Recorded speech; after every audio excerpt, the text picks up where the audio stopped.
So I'd like to welcome our next guests. We have Yoram Hazony. He's the author of The Virtue of Nationalism, and he's also the chairman of the Edmund Burke Foundation. He'll be joined on stage with Dan Korn, who's a writer and a public intellectual here in Sweden. So I'd like to welcome both Yoram and Dan Korn to the stage. Welcome.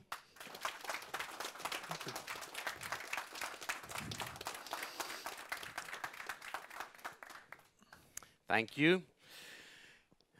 We met 2 years ago, Yoram, in Jerusalem, and we discussed then that I should translate your book, The Virtue of Nationalism, into Swedish, and that was done, and today is the official publication day of the book, Nationalismens dygd in Swedish. So thank you for doing all that work. Thank you, thank you. But I have to ask you a question now, after all this work is done. Wouldn't it be fantastic if all the nations of the world be ruled by one single government and everyone would live in peace with each other? Wouldn't that be a fantastic thing? It sounds like John Lennon. Right. Well, you know, let me begin just by saying how pleased I am. I'm here with my wife Yael to be at this wonderful gathering, which is, I understand, the first time that there's been a conference of conservative students in Sweden, and we hope to see it annually. And it's a tremendous pleasure to come to Sweden. It's my first time here, and to see all of you here, thinking about the question of, you know, your own past and your own roots and your own nation. Actually, there's students from many different nations here. And one of the things you discover in a gathering like this is that, you know, everybody assumes that, you know, that nationalists are supposed to fight with one another.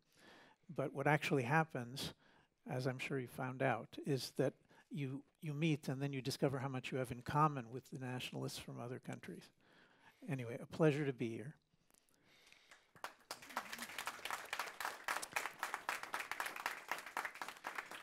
Well, so the Virtue of Nationalism was written during 2016, the year of Brexit, and then later the election of President Donald Trump. And in many ways, that is a year that shook up the Western world, the democratic world. And a professor friend of mine called me up in the spring, and he said, "Yoram, set everything aside. You've got to gather together whatever you have on nationalism, put it out now." And I had my, you know, head in some other project much less relevant, and I did what he suggested, and I wrote the book. And the question that the book seeks to ask is, why should we have a world of independent nations? You know, this is a very, very old idea.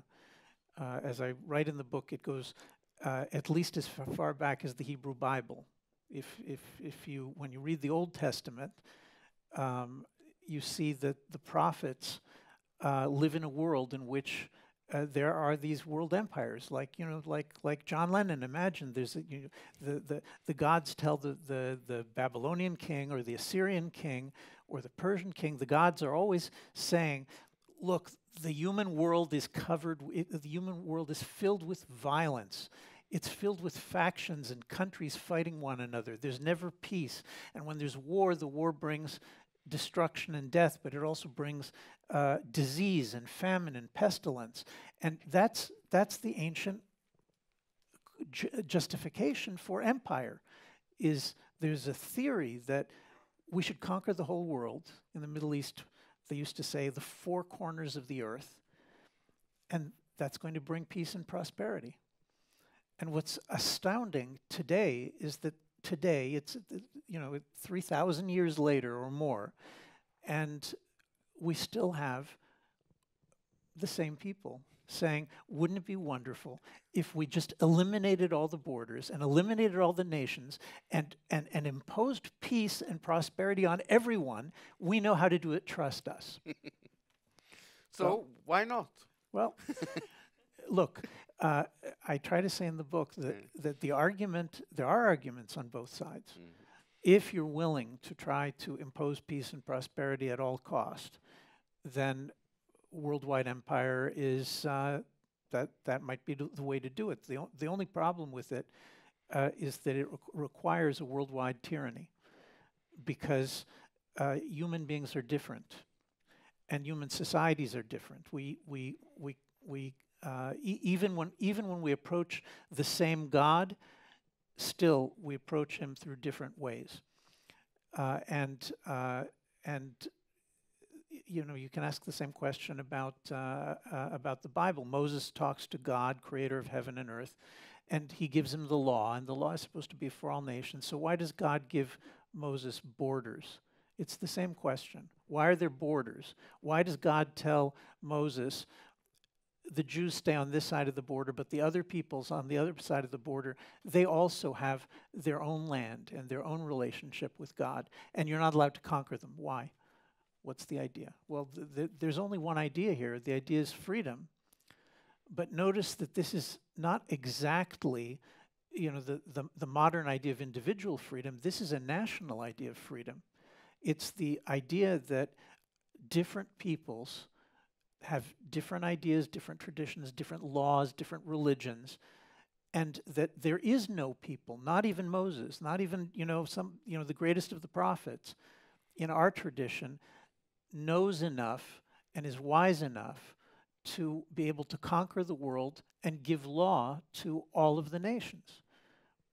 The fundamental Jewish idea, which later is adopted by Christianity, about politics, is that only God can rule over all the nations. There's no human being who has the wisdom and the ability to do that. And when we look to see who tried to do that, the Romans tried to do it, and Alexander tried to do it, and in modern history, of course, we have all sorts of examples. We have the Holy Roman Empire of the Habsburgs, we have Napoleon, we have Hitler, we have the communists, now we have the liberal internationalists. Everyone tries to do it, discovers the same thing, and that is that when your ideas, you think, you're Napoleon, you believe that you have the answers that are going to free mankind. You believe that. But what if, you know, what if the Italians don't agree with your ideas? What if the Dutch don't agree, the Spanish don't agree? And then, well, you know, what are you going to do? Give up? No. You have to force them. And that means that the dream of a world government, the dream of a worldwide empire, of bringing peace and prosperity, inherently means persecution. It means worldwide persecution. It means worldwide slaughter. It means murder and theft. And if you believe, as I do, in a world in which different nations compete with one another, it's good for us to have different ideas. Because if each of us has different ideas, then we can see, oh, well, look, over there, things are working well, so let's copy it. Or things are going badly, let's stay away from those ideas. So it's almost, there is some truth in, you know, in what the progressives say, that mankind is stronger because of its diversity. There is some truth to that.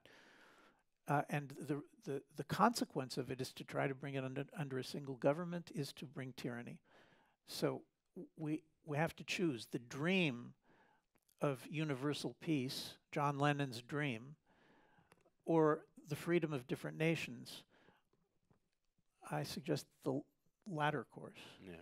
You say in the book, you say British and American concepts of individual liberty are not universals that can be immediately understood and decided by everyone, as is often claimed. That's exactly the thing.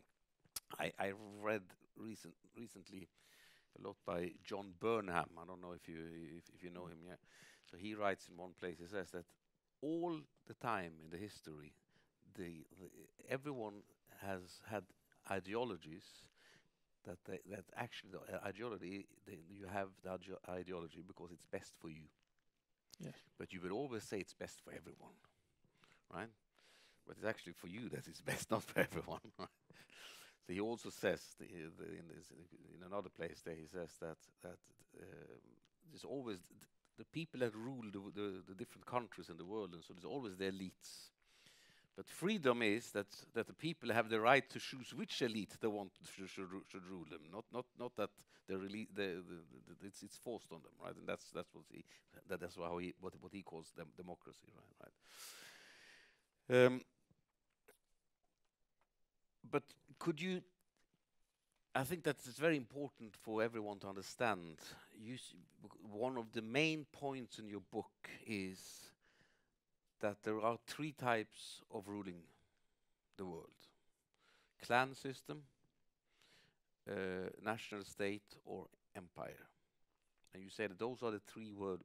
There's nothing else. There's no hybrid or some new kind of invention or something like that. You have to pick one of these three, and then you argue for the national state. But could you explain the difference then between the empire and the national state? Well, I think you're reading me maybe just a little bit more dogmatic than you say, than I am. Okay. No, it's an important point. I try very hard to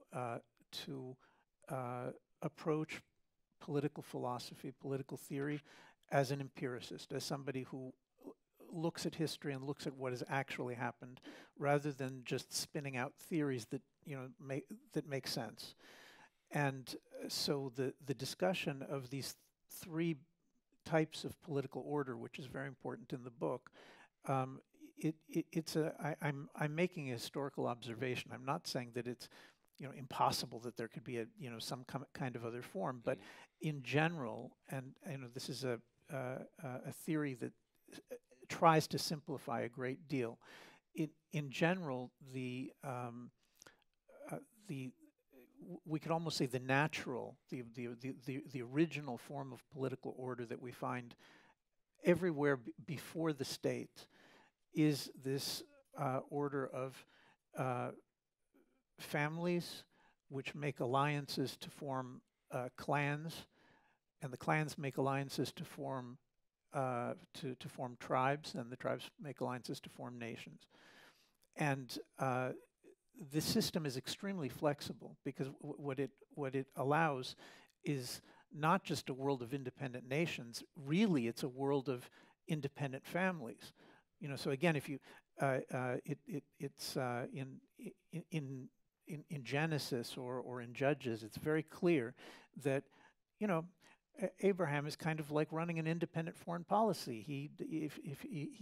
He goes to war against kings, and you may say, okay, well, those stories, I don't think those stories are so accurate. But when you read the historical anthropologists, you see that this is actually very accurate, that before the state, there is a time before the state is invented.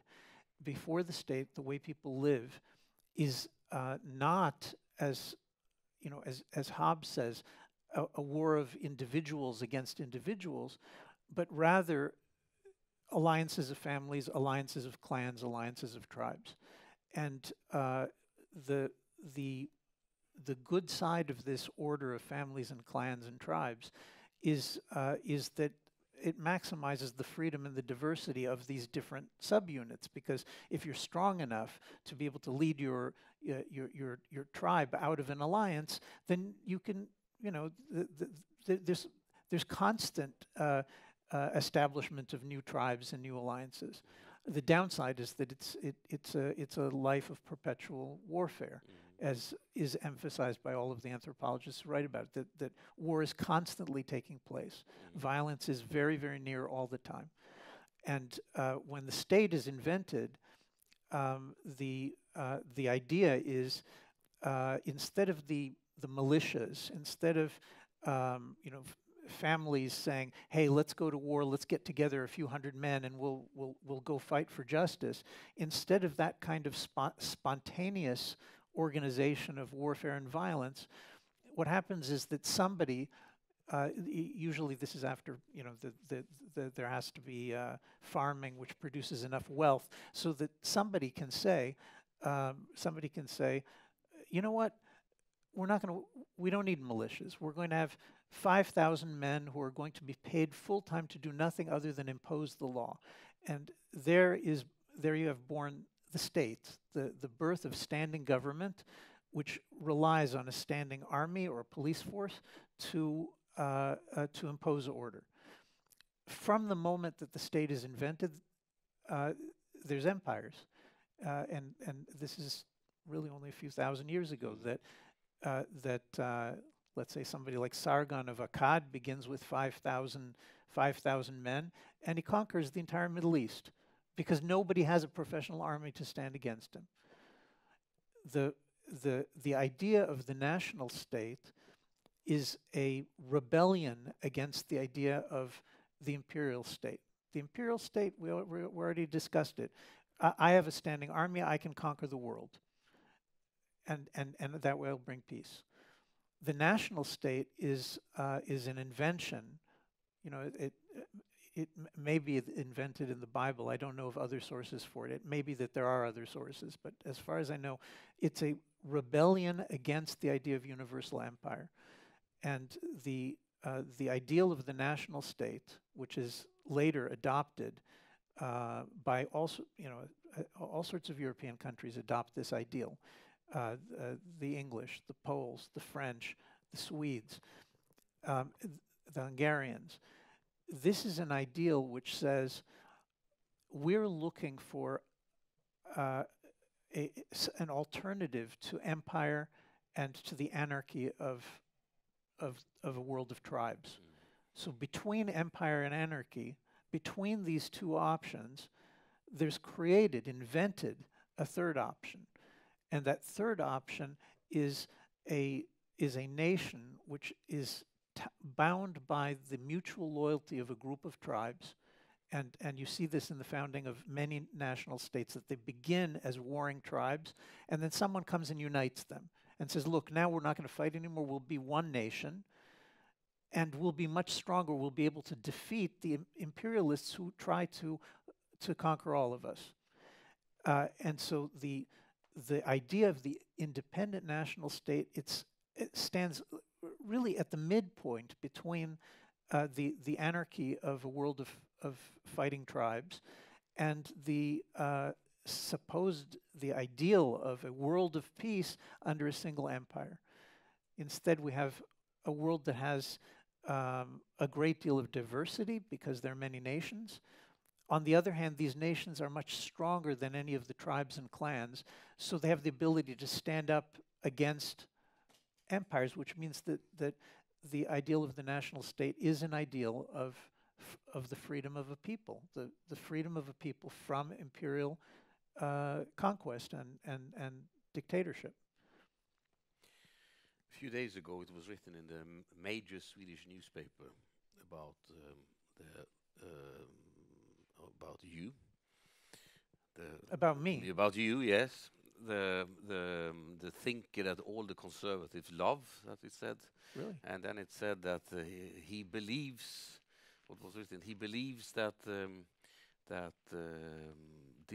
nations were formed by different tribes coming together and unifying, which of course everyone knows is rubbish because it was invented by Napoleon, it's written, and everything else is fake history.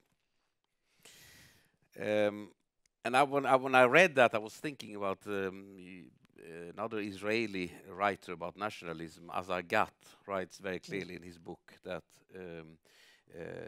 almost every nation has a story. It could be true, it could be a myth, but there is a story about how different groups formed the nation.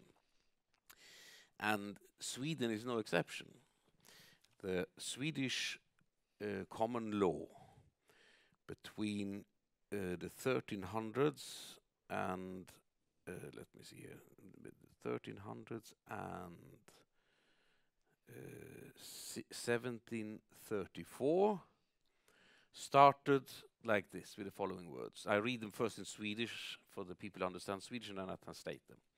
Sveriges rike är av hedna värld sammankommit, av Svealand och Göta, Svea kallades Nordanskog och Göta Sunnanskog.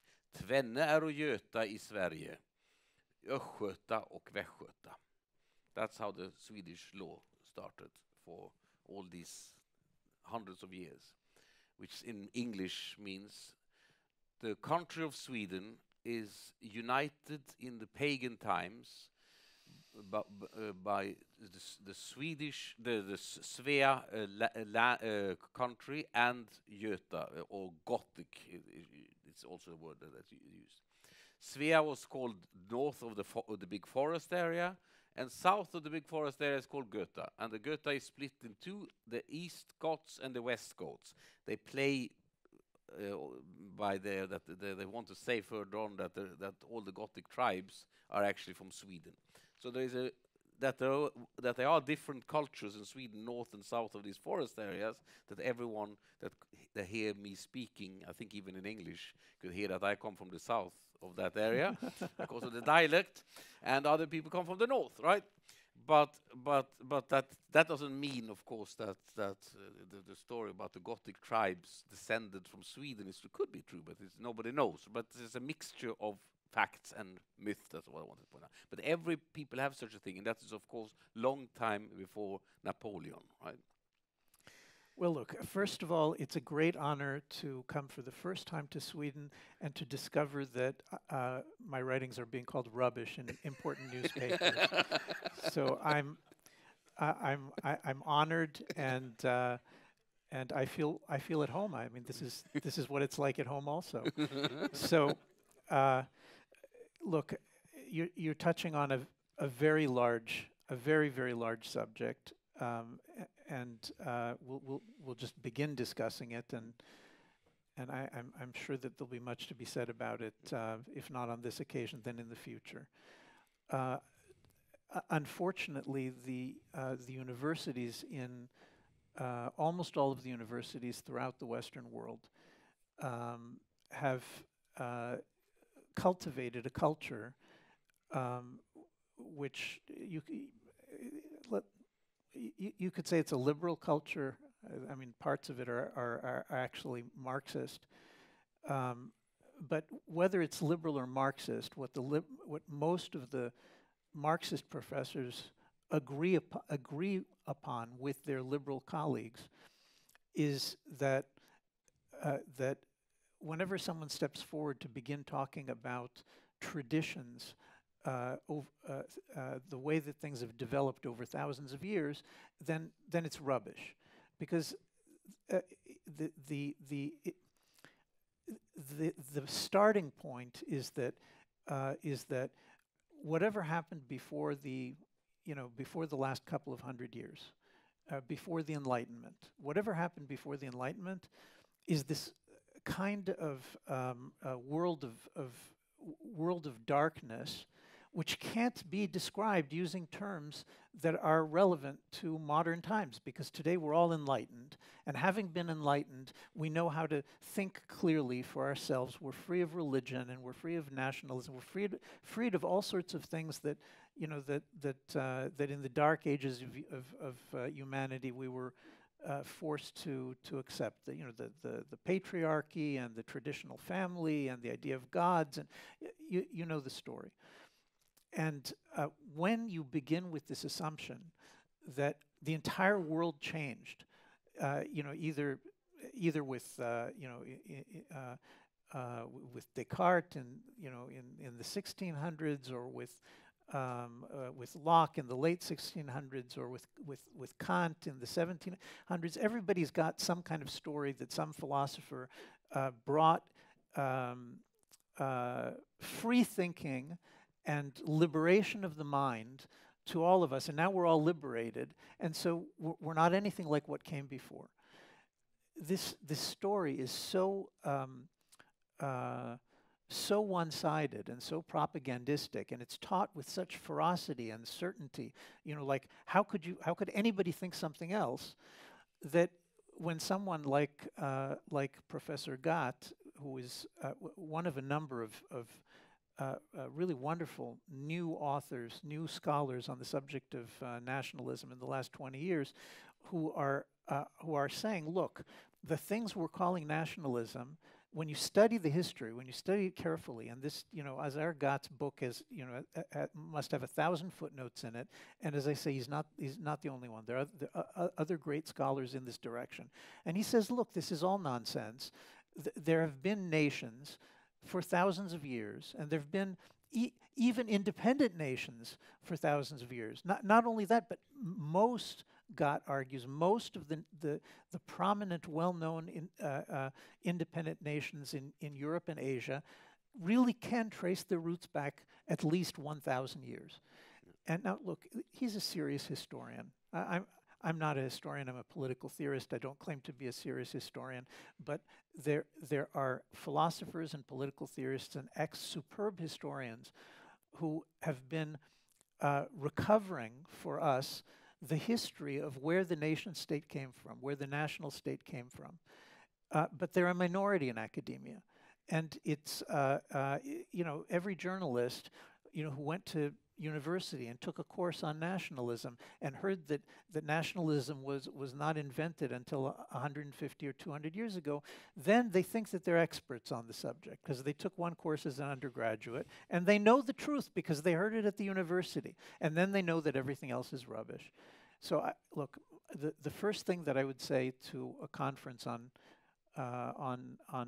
conservatism for students is, there are important things to learn in university, but the first thing you should learn about university is to not trust the experts.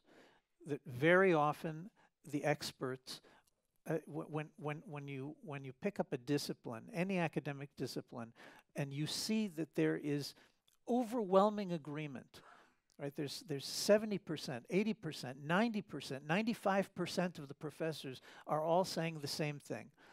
Now, they like you to think that the reason that they're all saying the same thing is because they know the truth. Sometimes academics will say, well, the consensus in our discipline is, and they think that consensus means that it's true. But actually, it means almost the opposite, that where you find consensus, where you find all of these professors from all over the world saying exactly the same things in the same words, when you find that, the first thing that should go off in your head is this groupthink? Is this a herd mentality? Is this people just copying ideas from one another without even thinking critically about whether what they're passing on is true? And I don't want to say that it always turns out that it's groupthink, but let's say that much of the time, especially in the humanities and the social sciences, but much of the time it turns out that the course that you're taking on a certain subject is presenting a view, and that view is a particular view that dominates in the discipline, but it doesn't mean that it's true. And it happens that in this particular case, it's just false. Would you say that this is a threat against democracy? There's so many threats against democracy. Look, democracy, I think your question is superb. In order for there to be democracy, there have to be at least two rival tribes that think about things differently. I mean, maybe there are 4 or 5. Yeah. And I mean, this is actually true of the national state in general, even if it's not governed in a democracy. The reason that you were correctly saying that even where the nation maybe wasn't founded in exactly that way, nations have this tradition to talk about the coming together of different tribes.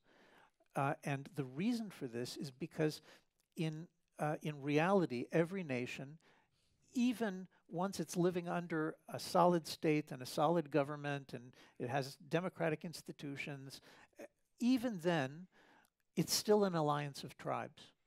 It's still an alliance of different strands and different streams.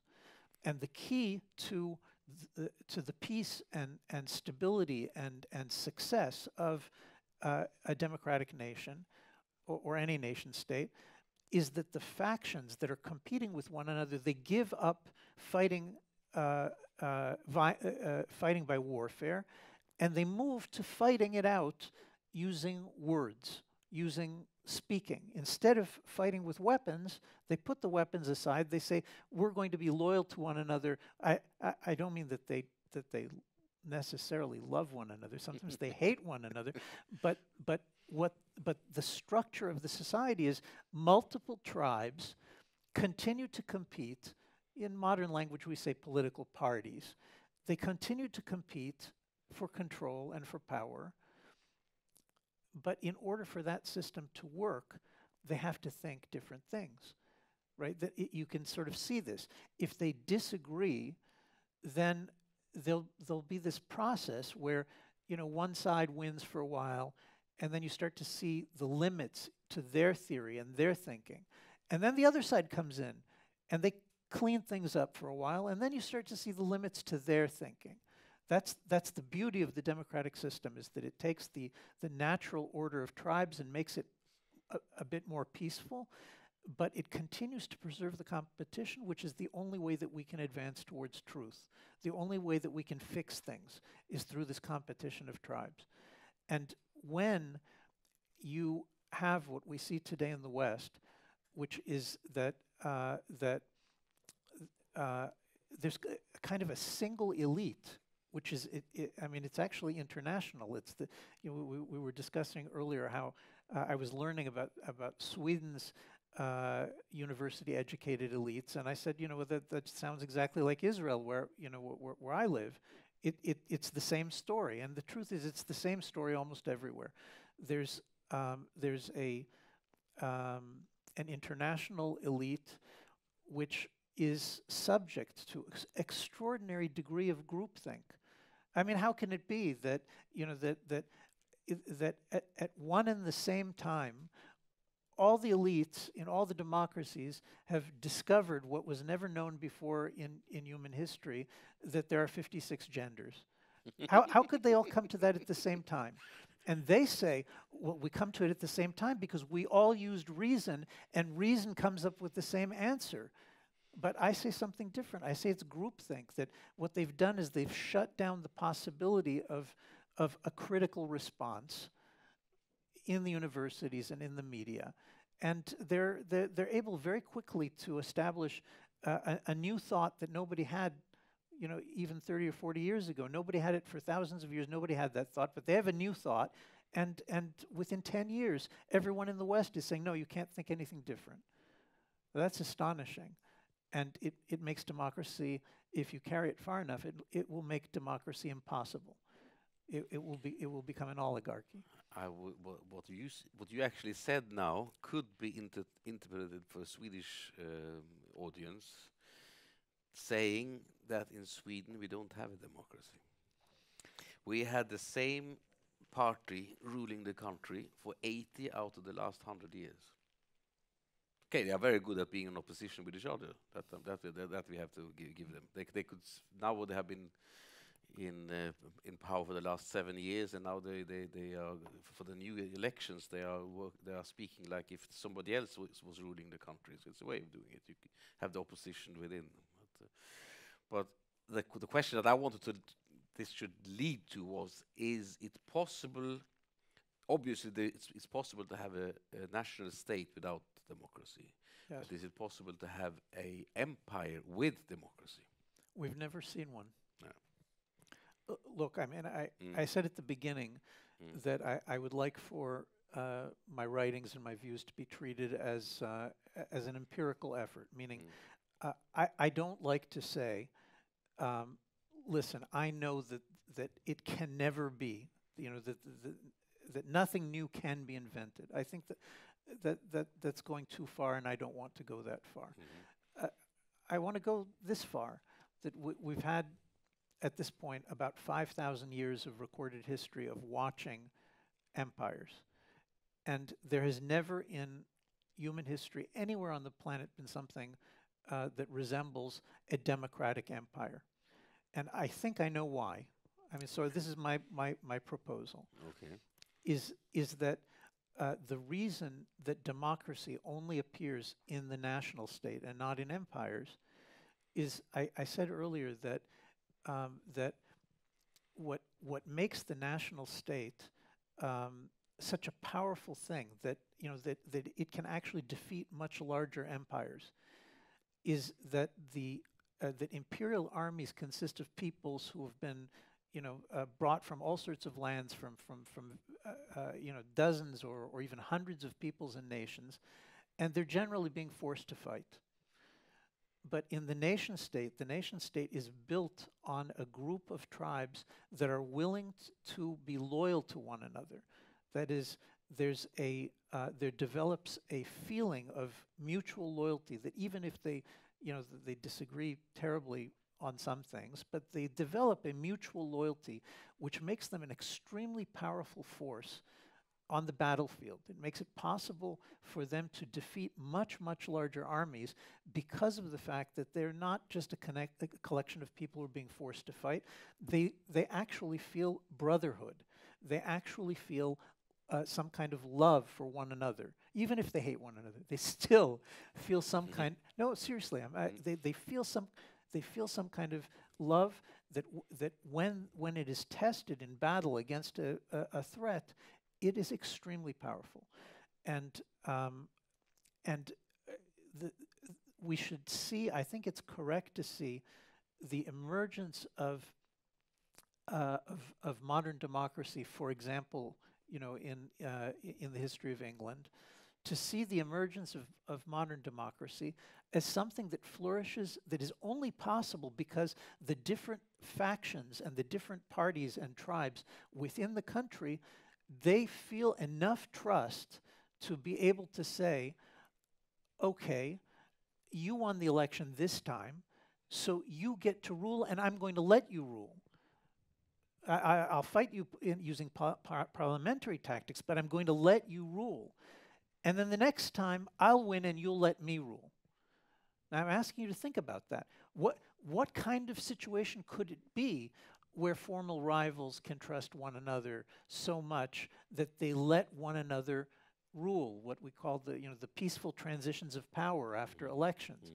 And I say that it appears that that can only happen where there is a nation, which is a political structure it's like a big family where maybe you fight, but you know that you belong together, and when you're challenged from the outside, you're willing to give your life for one another.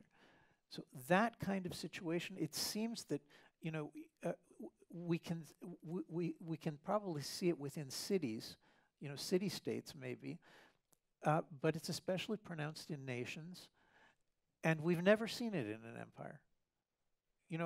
By empire I mean a nation that goes out and conquers, or dozens of other nations. Where is that kind of mutual love and loyalty? Where do you see it? I think you never see it.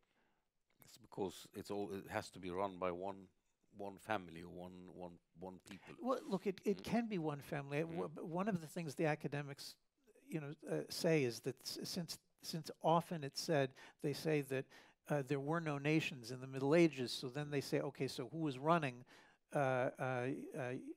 these different countries? And they say, oh, it was families, it wasn't nations.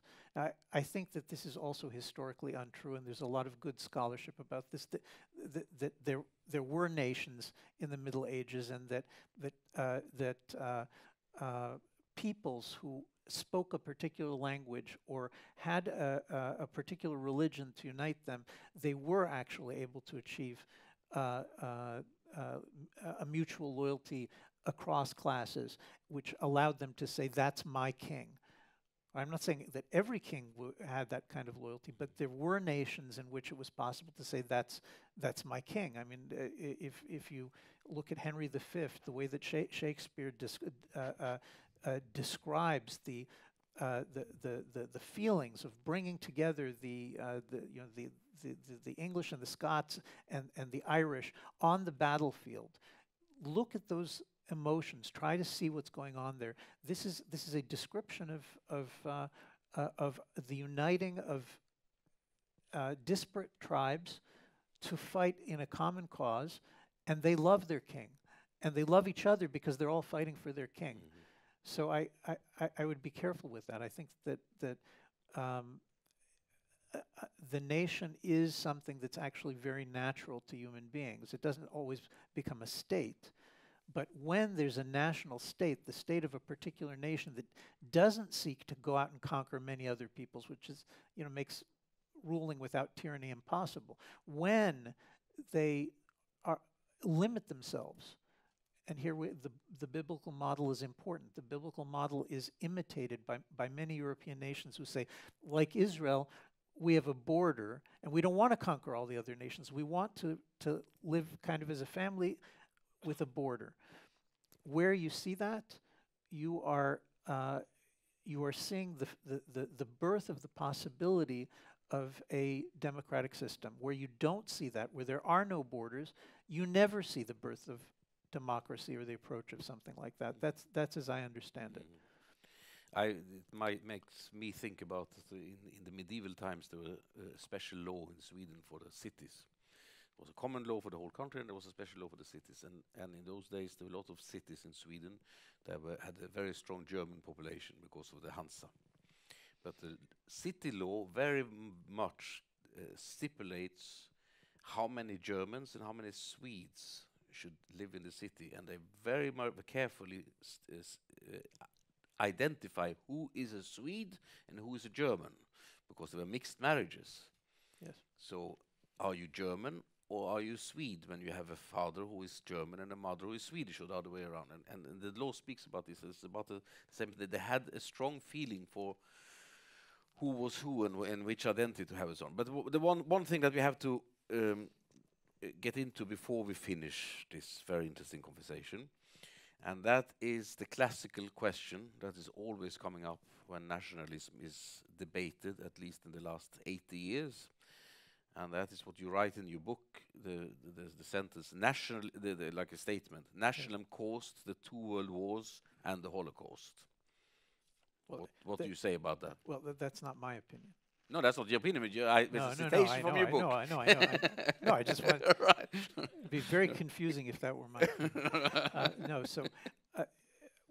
Look, this is I alluded to the groupthink among intellectuals. Yeah. And so here's a good piece of groupthink. The World War I, everybody knows. I mean, I think we were taught that. I was taught this in high school, not in college. Everybody's supposed to know that it was Serbian nationalism that caused World War I, and that it was German nationalism that caused World War II. And so, you start to talk about the independent nation state. And since World War II, every time you start to say, well, national independence, they say, you mean like the Serbs who caused World War I, they were an independent nation. Like the Germans who caused World War II, they're an independent nation. And so all you need in order to close the discussion, so that everybody knows that the truth is we should have one world government. All you need to close the discussion is to say, well, nationalism caused 2 world wars and the Holocaust, and what kind of a monster are you that you would support that? But as I said earlier, there's all sorts of good scholarship. It's minority scholarship. It's not most of what they teach in universities, but if you're interested in going into this issue, so first of all, you can begin. There's a lot of footnotes in my book too. Are the footnotes in Swedish? Did we do them? Yeah. Okay. Yeah. All right. Excellent. Yeah. This is a good translation. The footnotes are in Swedish. Yeah. They're all in the back here. Yeah. Long, okay. So first of all, so notice I refer to many scholars in the footnotes who do very, very good work, I'll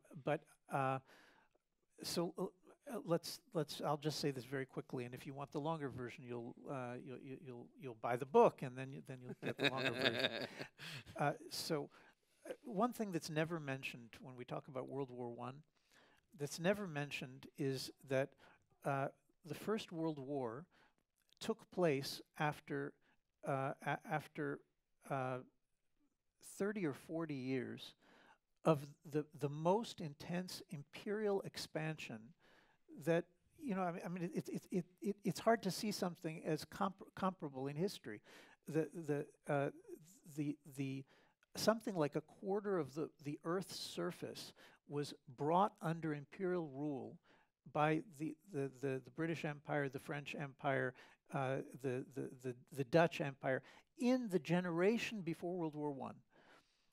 And when you don't look at World War I from the perspective of we've been brainwashed that that a Serbian terrorist caused the whole war, and we're all sleepwalkers, and everyone was helpless because of one bullet from one Serbian terrorist. If you haven't been brainwashed, the first thing that strikes you about World War I is the fact that it's a period of unprecedented competition among empires to try to seize the globe. And what is it that the Germans and the Japanese, what is it that they're thinking? I'm sorry, the Japanese also. When you take players like the Germans and the Japanese fought on the other side in World War I, but both of those players they're both extremely capable, talented, and industrious people with impressive civilizations, who look at the British and the French empires and they see them taking over the whole globe, and they say to themselves, we've got to stop that. They don't say we've got to stop it because we want a world of independent nations. They say we've got to stop it because we want to be the world empire instead of them. Okay, and now I'm not accusing. I'm not saying the British were such terrible people that it's their fault. Look at the story is more complicated, but if you want a simple explanation of what caused World War I, the simplest, clearest explanation is a period of intense rivalry among empires seeking world domination, brought about a world war between those who were winning and the Germans and their allies who were trying to prevent them from winning so that they could win. And when you look at World War II from the perspective of World War I, and you look at it that way, you can see that actually it's the continuation of the same war. I mean, there are some differences, but as far as the Germans trying to stop the British and the French from dominating the earth so that they could dominate the earth, well, that's what it looks like. Now, I have to say something about Hitler, unfortunately. The word nationalism was used throughout the Western world in a generally positive sense by all sorts of people, liberals and progressives and people who, today people say those were the good guys. The word nationalism was used in a positive way. I mean, there was a whole century where to be a good-hearted person and to want the world to be just and the way it should be was to be a nationalist, was to say, thank goodness that India finally has its independence. You support Indian nationalism. Thank goodness that the Irish finally have independence, or that the Jews, they finally have their nation. And then you look at a people like the Kurds, 30 million people who continue to this day to suffer persecution because they don't have their own nation. So for 100 years, it was this biblical idea of a world of independent nations was kind of percolating throughout the West, and all sorts of good-hearted people were saying, this is a good idea. It changed in World War II for various reasons, but one central reason, which is that Hitler took, if you read Mein Kampf, Hitler takes the word nationalism, which up until that point meant a world of independent nations, and he says Germany should rule the earth. I mean, this is explicit in Mein Kampf, that Germany was destined to be the lord of the earth and the mistress of the globe. These are two quotes from Mein Kampf. And Hitler, when he describes, now he calls himself a nationalist, but he redefines the word nationalism to mean biological imperialism, to say we are the superior race, therefore we deserve and need and must, for the sake of mankind, we must be the lords of the earth and the mistress of the globe.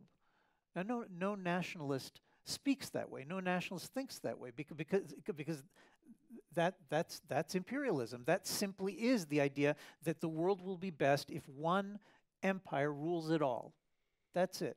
So when Hitler comes to talk about the nation state, you know, about Britain and France and the history and the development of the nation state, he has only hatred for the nation state. He sees it as a weakness that he admires the British for their empire. He despises the British for their for their nationalism and their thinking that, you know, actually there's something special about the British nation, and it doesn't need to conquer the French. It doesn't need to conquer the Germans. He detests that. Okay, so to sum up a very complicated argument, I'm not interested in learning political theory from Hitler. And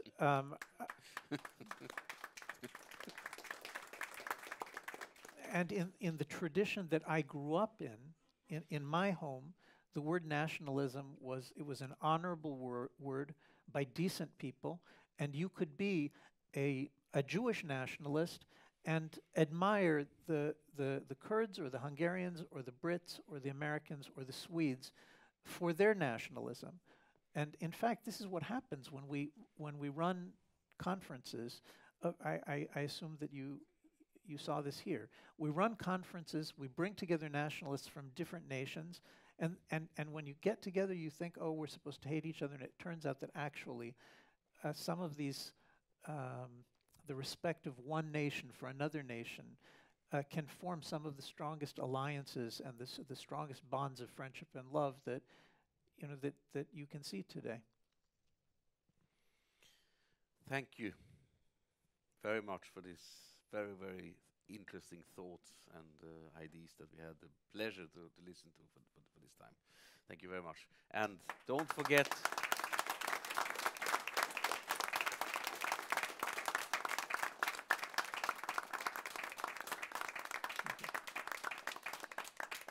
Thank you so much. Do we have any questions? yeah. Du var först. You were first. Mm? Ah, okay. Yes, thanks a lot for a very interesting talk. I have a question regarding these tribes, the nations, and the empires. It's a very nice way of dividing. And the thought I was given when I heard this is, we're now sitting in what could be considered the ruins of the Swedish Empire. It's a very historical ground. And we were once tribes, as Don said, becoming a nation, trying to become an empire, which collapsed, and then we ended up becoming a nation again. If we look at Sweden, where it is today, and how it works, and then compare it to, say, the Soviet Union, as at least a try to become an empire, falling apart, becoming nation states, and then we look at, say, the United States. What would you say is the reason some parts of a land or some parts of an empire then becomes nations, even if, say, like Finland talks Swedish and Finnish, and Sweden as an old state becomes a nation which is stable compared to other one? Thanks. Well, that's a very good question, and one that I write about at some length in the book.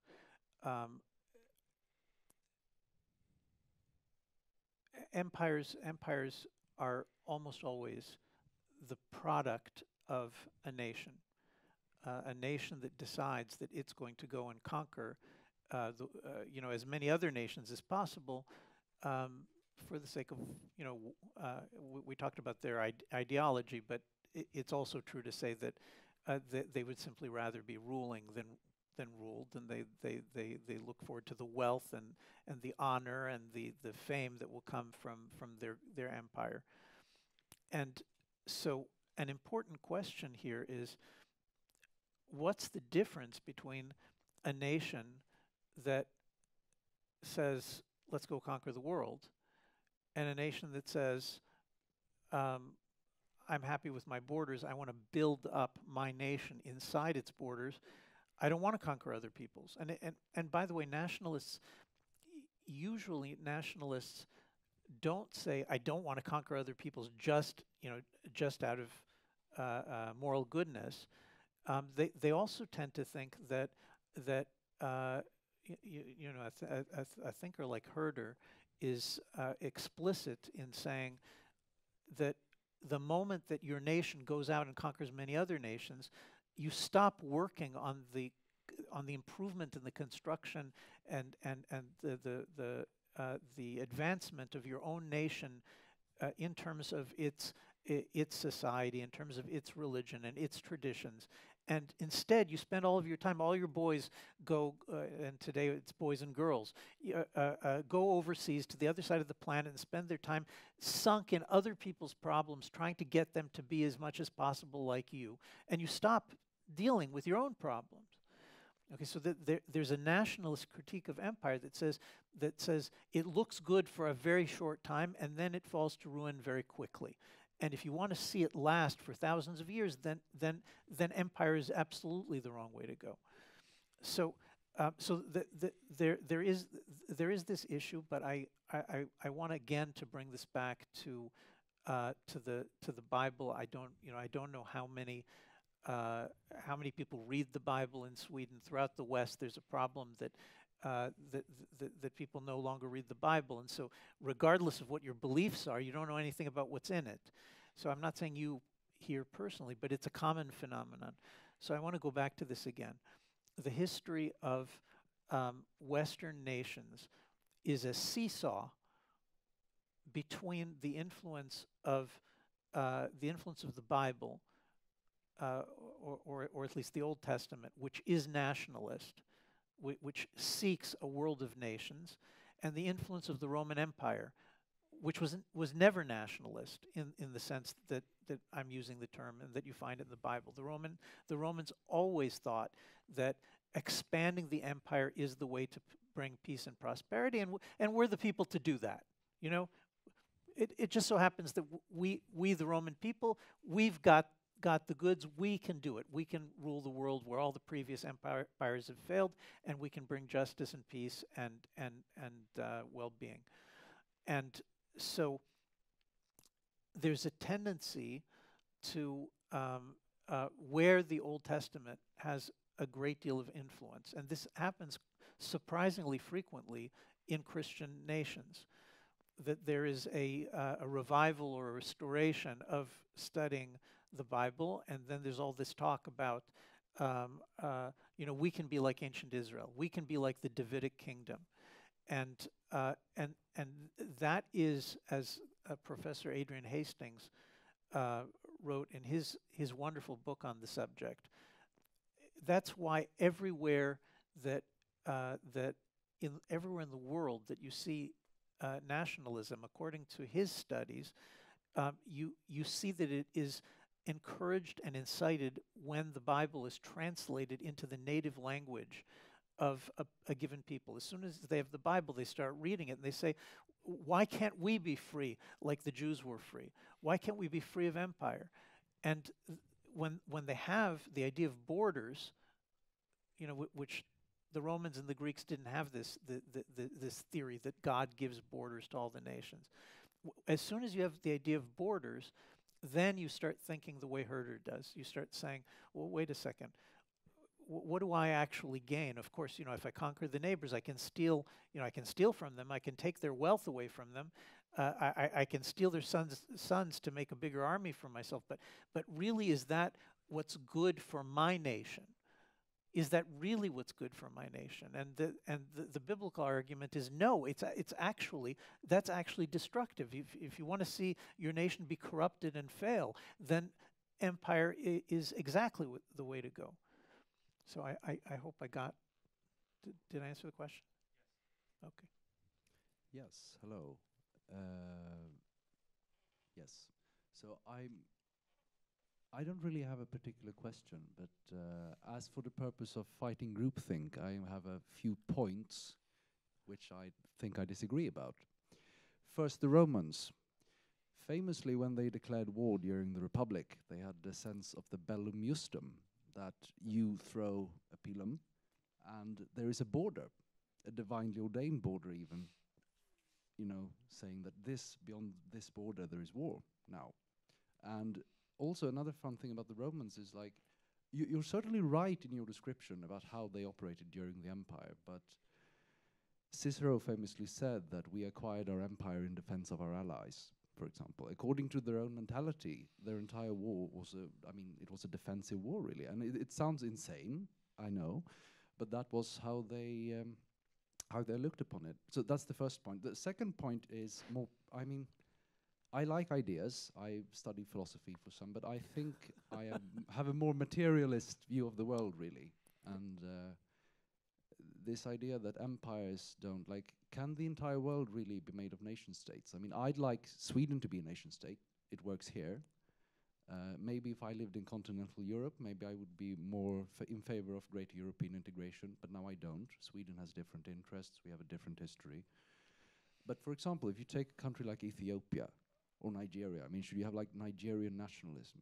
It's an absurd notion that there are 30 different ethnic groups there. Or take Russia. I mean, Russia as a concept, sure, you have the ethnic Russians that are the dominant part of the population.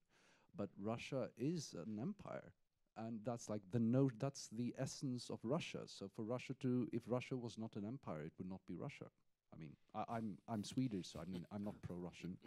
I'm half Estonian, furthermore, on my father's side, so absolutely not. Yeah, I think I've talked too much now. So let's, 2 questions instead of 3. That's probably fine. Okay. Yeah. Well, first of all, not at all. I don't think you've talked too much. I do think everybody can see why I said that I'm not a historian, and I've great respect for historians. Some of my best friends are historians, and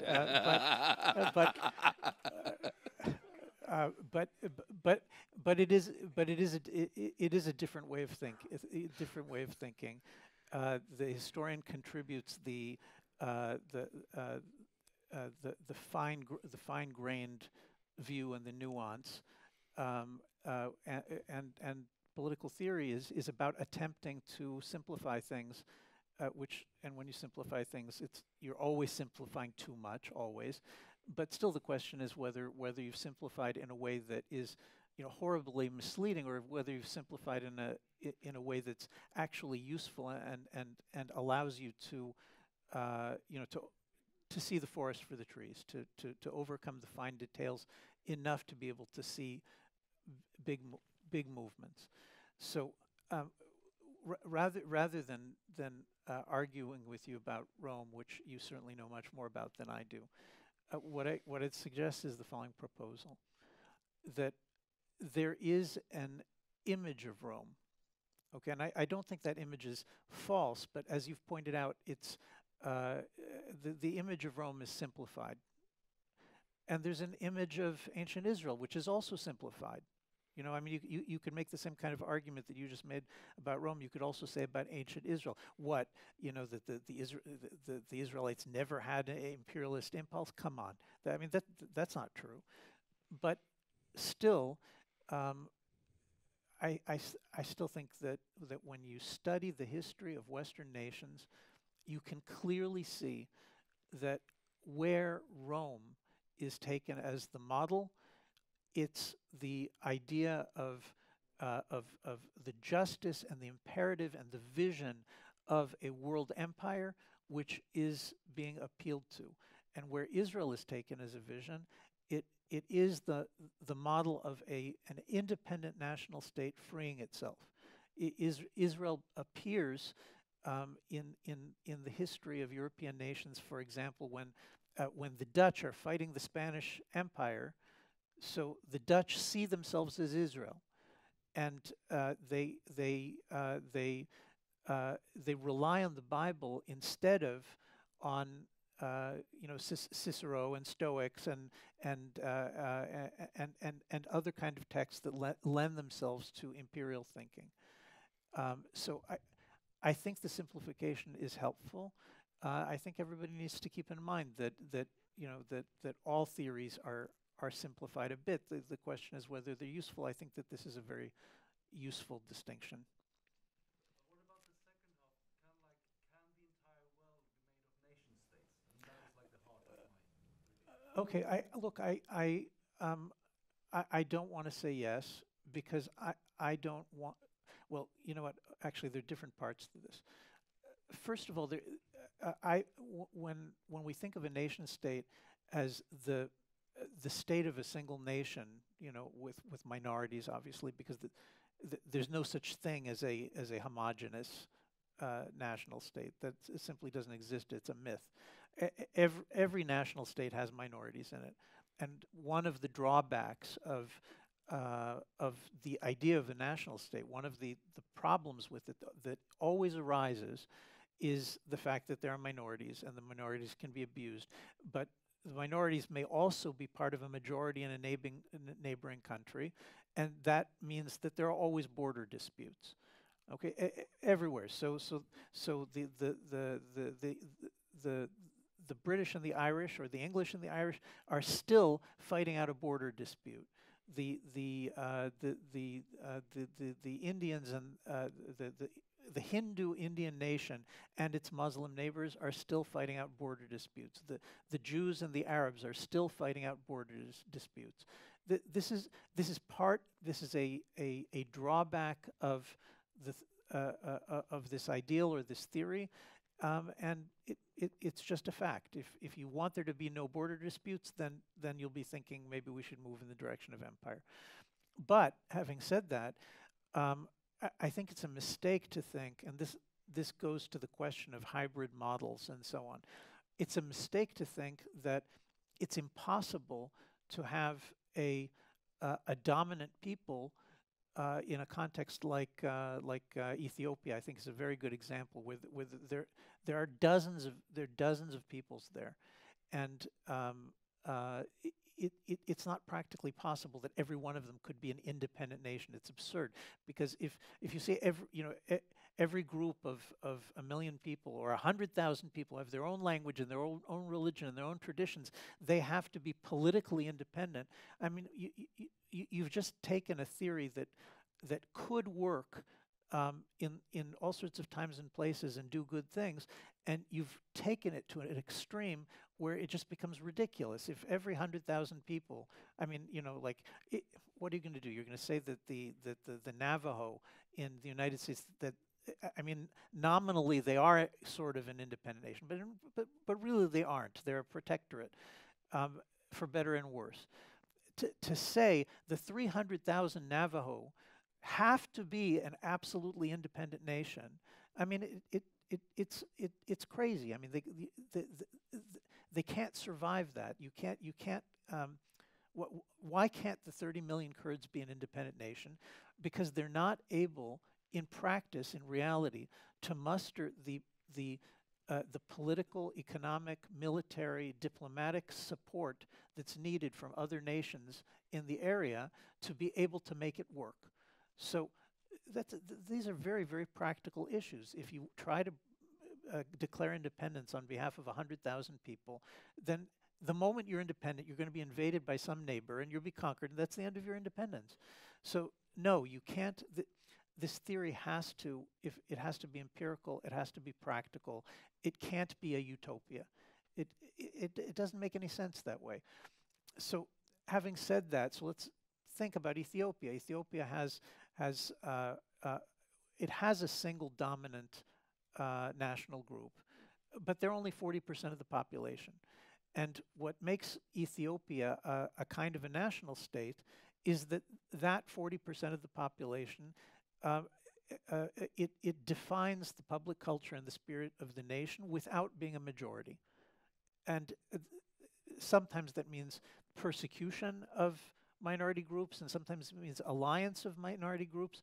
But there's so many other peoples in Ethiopia, the only way that it can be stable is through the dominant nation building productive and good alliances with at least some significant number of the other peoples living there.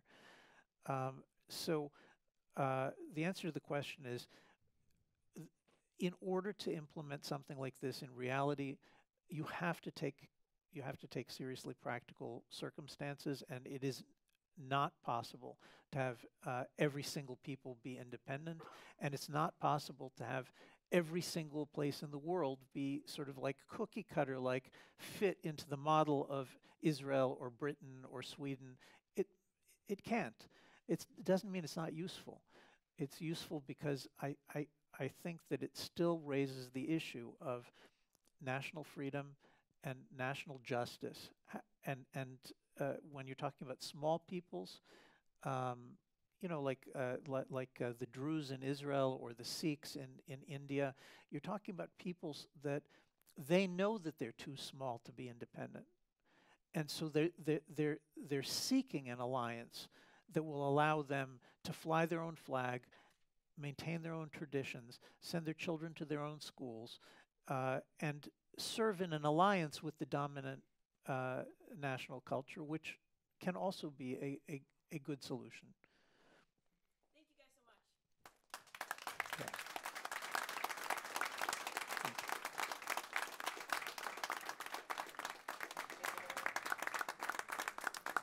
One more time, I will try to say that if you want to study the matter further, there is a very good book to. I think you could buy it here. I don't know. I suppose so. Yeah, just Okay. outside. Very good. And one more time, thank you for the translator who did all of the work to make it possible for you to study it in Swedish. Thank you.